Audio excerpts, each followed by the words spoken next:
All right, so buckle up because we're diving headfirst into one of history's most intense periods, the Cold War. And trust me, this isn't just some boring history lecture, no way. We're using your textbook chapter as a guide to uncover how this era of, well, basically global staring contests still affects the world you live in. It's crazy how these events, decades ago now, still influence things like global politics, economics, even just how we see power on a global scale today. So let's rewind the clock.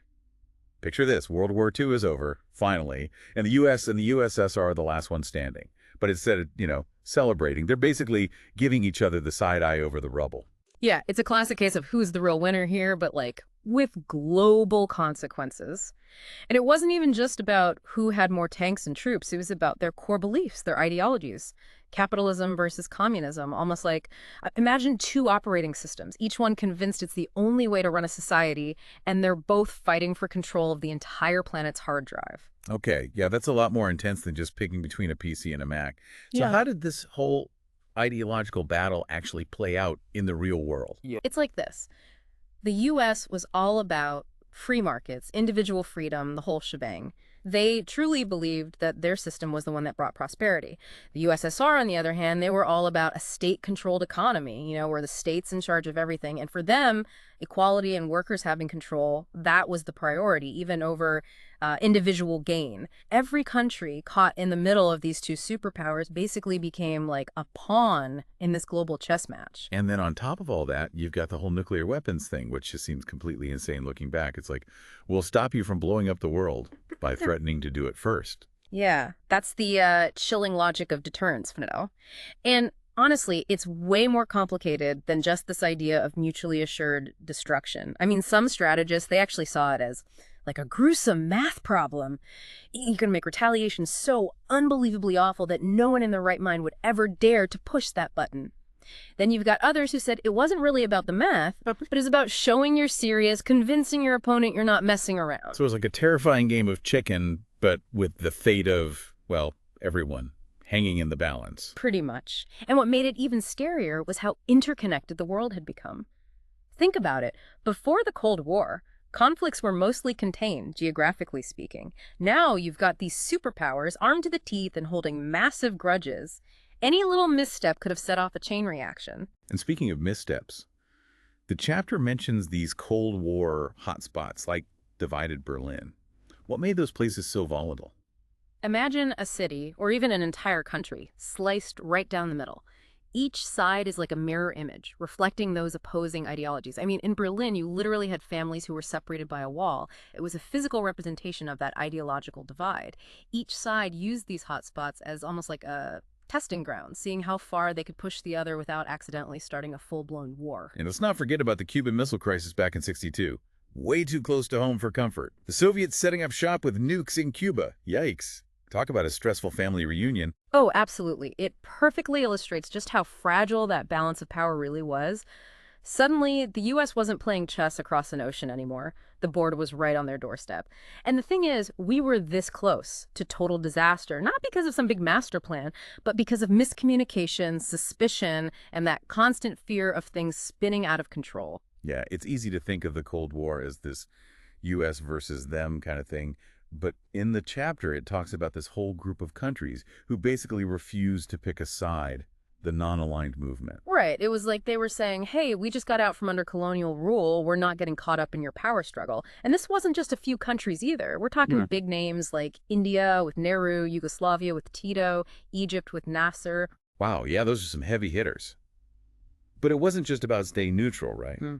They actually wanted to change the whole game. Exactly. They were pushing for this idea of a third way for developing nations, a way to do things that wasn't controlled by either of the superpowers.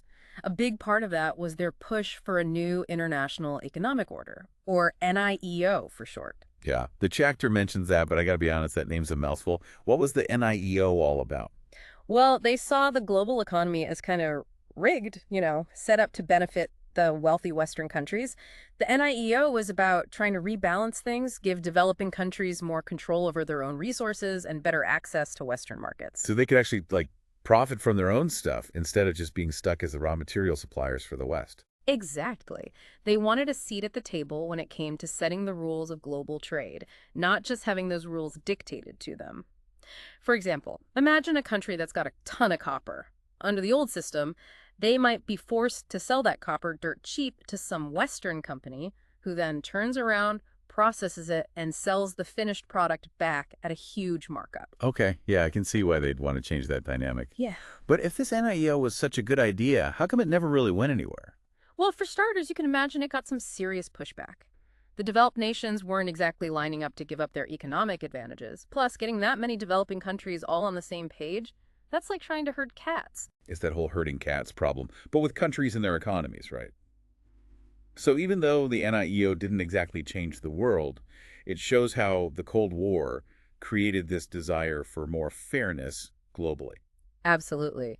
And speaking of navigating this whole crazy landscape, your chapter calls India's experience during this time a fascinating case study. They were like the masters of playing both sides. Yeah, it's like they were doing this high wire act between the US and the USSR. How did they manage to stay non-aligned without making any enemies? It took some serious diplomatic skills, let me tell you.